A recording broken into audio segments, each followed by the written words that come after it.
Hi, welcome to Tamil பேச்சு. இப்போ பல பேருக்கு இருக்கிற ஒரே டவுட்டு, கோல்டு ஏன் குறையுது? இன்னும் குறையுமா, இல்லை இங்கேருந்து ஸ்டேபிள் ஆகி இன்னும் மேலே ஏறுமா? இதுதான் பல பேர் கேட்டுக்கிட்டு இருக்க ஒரே காமனான கொஸ்டின். இதுக்கு ஒரே பதில், கோல்டு கண்டிப்பாக ஏறும். எப்போ ஏறும்லாம் கேட்காதீங்க, ஆனால் கண்டிப்பாக ஏறும். லாஜிக்காக ஹிஸ்ட்ரி என்ன சொல்லுதுன்னா, கோல்டு எப்போவுமே ஏறிட்டே இருக்காது. எப்பப்பெல்லாம் ஒரு டிப்பு கிடைக்கிதோ அப்பப்பெல்லாம் ஸ்ட்ராங்காக கம்பேக் ஆகிருக்குது தான் அர்த்தம்.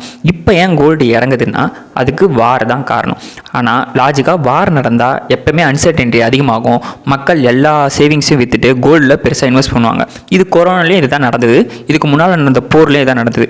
ஆனால் இப்போ ஏன் அப்படியே ரிவர்ஸாக கோல்டு குறையுதுன்னா, அந்த க்ரூடு விலை கண்ணாபின்னான்னு ஏறிடுச்சு. க்ரூடை டாலரை வச்சு தான் ட்ரேட் பண்ணணும். ஸோ டாலர் ஆட்டோமேட்டிக்காக ஸ்ட்ரென்தன் ஆகுது. டாலர் ஸ்ட்ரென்தன் ஆனால் கோல்டு ஆட்டோமேட்டிக்காக குறையும். இதுதான் இப்போ நடக்கிற மேட்ரு.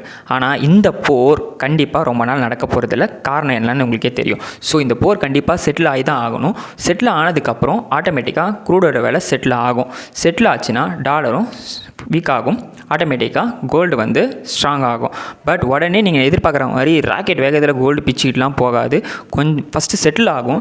செட்டில் ஆனதுக்கப்புறம் கொஞ்சம் கொஞ்சமாக ஸ்டெடியாக ஸ்லோவாக க்ரோத் ஆக ஆரம்பிக்கும். ஏன்னா போர் முடிஞ்ச உடனே கண்டிப்பாக இன்ஃப்ளேஷன் ஸ்டார்ட் ஆகிடும். இன்ஃப்ளேஷன் ஸ்டார்ட் ஆச்சுன்னா ஆட்டோமேட்டிக்காக கோல்டு விலை ஏறியே ஆகணும். இதுதான் நடக்குது. இது ஹிஸ்ட்ரி இதை தான் பண்ணியிருக்கு இவ்வளோ நாளாக.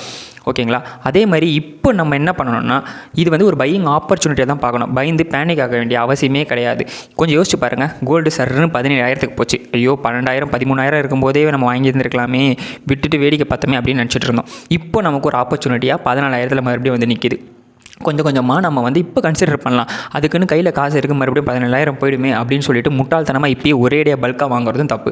குறையலாம், ஆனால் ஒரேடியாக குறைஞ்சிடாது. கோல்டுக்குன்னு ஒரு ஃப்ளோரை செட் பண்ணிட்டாங்க. 12,000 12,500 செட் பண்ணிட்டாங்க. இதுக்கப்புறம் அதுக்கு கீழே போகிறதுக்கான ப்ரைஸே, அதாவது கோல்டு இதுக்கப்புறம் 6,000 7,000 போகவே வாய்ப்பில்லை அப்படிங்கிற ஒரு ஃப்ளோரை செட் பண்ணிட்டாங்க. ஓகேவா? ஸோ இதுக்கப்புறம் கொஞ்சம் கொஞ்சமாக கன்சிடர் பண்ணணும். இதை தான் கன்சிடர் ஆவரேஜ் பண்ணுறதுன்னு சொல்லுவாங்க. எப்பப்பெல்லாம் குறையுதோ அப்பப்பெல்லாம் கொஞ்சம் கொஞ்சமாக அந்த பீரியடிக் டைமில் கேப்பில் கொஞ்சம் கொஞ்சமாக ஆவரேஜ் பண்ணிகிட்டே இருப்பாங்க. பட் ஷார்ட் டேர்மாக நீங்கள் இதை பார்க்காதீங்க. கோல்டுங்கிறது எப்போயுமே ஒரு லாங் டேர்மாக கன்சிடர் பண்ணணும். லாங் டேர்மில் கோல்டு பெரிய அளவில் பெரிய இம்பேக்டை க்ரியேட் பண்ணணும்.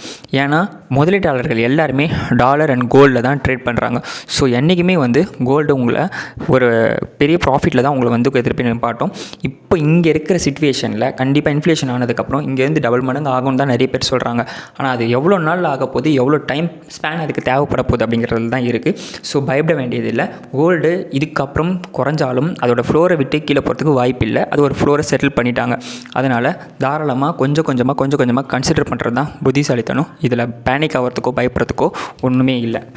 தேங்க்யூ.